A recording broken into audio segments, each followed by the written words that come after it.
श्रीराम समर्थ. सद्गुरू श्री ब्रह्मचैतन्य महाराज गोंदवलेकर यांचे प्रवचन दिनांक 7 सप्टेंबर. पैसा नीतिधर्माने मिळवावा.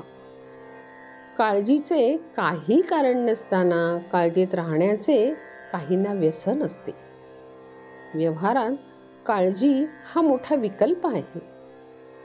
पैसा असल्यामुळे जर काळजी वाटू लागली तर तो पैसाच दूर केला तर नाही का चालणार. पैसा टाकून देऊ नका, पण पैशाच्या प्रेमातही राहू नका. जीवापाड श्रम करून जो कमवायचा तोच जर दुःखाला कारण होऊ लागला तर काय उपयोग. पैसा काही आयुष्याचे सर्वस्व नव्हे किंवा सर्वश्रेष्ठ ध्येय नव्हे. व्यवहारामध्ये जीवनाला पैसा आवश्यक आहे आणि तो नीतीने वागून आपल्या पोटापुरता कमावणे जरूर आहे.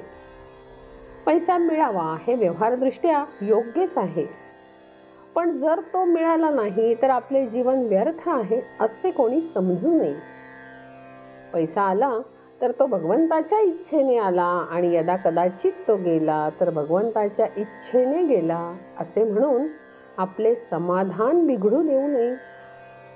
पैसा गेला म्हणून काही अब्रू जात नाही. आपली अब्रू आपल्या आचरणावर अवलंबून असते. अशी म्हण आहे की पैसा पुरून उरावा इतका मिळावा. पण आपल्याला जगात काय आढळते? जीवनामध्ये पैसा आपल्याला पुरतो आणि आपल्या उरावर नाचतो. हे काही पुरून उरणे नव्हे. याच्या उलट आपण त्याला पुरावे आणि त्याच्या छातीवर नाचावे. मनुष्य नेहमी म्हणतो की माझ्या मुलाबाळांची तरतूद मला केली पाहिजे.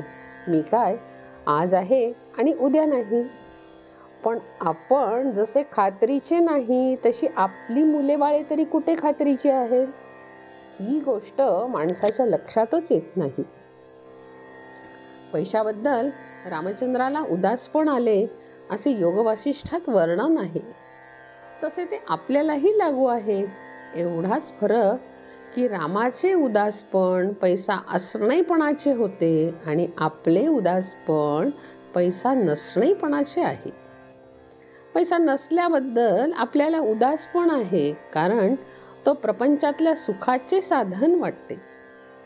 पण त्याबरोबरच भगवंत हवा असेही आपल्याला वाटते. आता आपण पैशाचे बरोबर 2 भाग करू.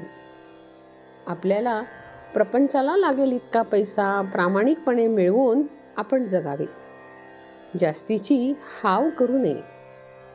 हा झाला आपला पैसा, अर्थात राहिलेला सगळा दुसऱ्याचा.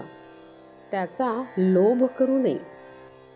श्रीमंत मनुष्य हा पैशासाठी म्हणजे लक्ष्मीसाठी सर्व जीवन खर्च करतो, पण ती त्याचा मुळासकट नाश करते. म्हणून नारायणाच्या स्मरणात लक्ष्मी मिळवली की ती आपला नाश न करता आपल्या आनंदाला कारण होते. पैसा हा नीतिधर्मानेच मिळवावा. तो वाटेल त्या मार्गाने मिळवणे इष्ट नाही. जानकी जीवन स्मरण. जय जय राम.